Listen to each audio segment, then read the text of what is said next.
According to Einstein, space isn't simply a void. It's more like a four-dimensional fabric woven from both space and time. The mass of planets can warp and distort the fabric, gathering other celestial objects like moons around them. And it's this bending of space-time that creates the effect we experience as gravity.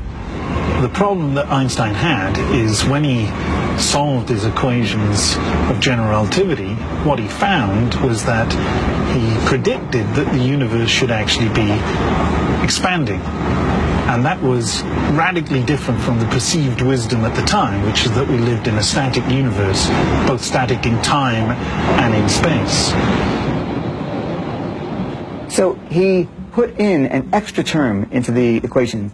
He called it the cosmological constant. He used the Greek variable lambda, but effectively it was really just what a physics undergraduate would call a fudge factor that was just designed to make the equations come out right, and it would just make the universe sort of stand still. In the U.S., an astronomer, Edwin Hubble, was about to get a reputation for scientific cleverness himself. He'd been using the world's largest telescope at Mount Wilson in California to peer deeper into space than anyone had ever looked before. What he discovered completely changed the meaning of the word universe. Until Hubble, it had been thought that the universe was our galaxy. What Hubble saw was that, in fact, our galaxy is just one of countless millions, but more importantly, that all these galaxies were moving apart from each other. The universe wasn't static after all. This had huge implications. It introduced the notion of a beginning and an age for the universe.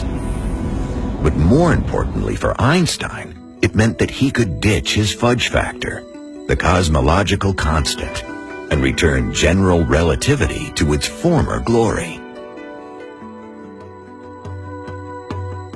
Einstein was over the moon. In 1931, he went to Mount Wilson to shake Hubble's hand and thank him for putting beauty back into his equation. Lambda, he later confessed, was the biggest blunder in his career.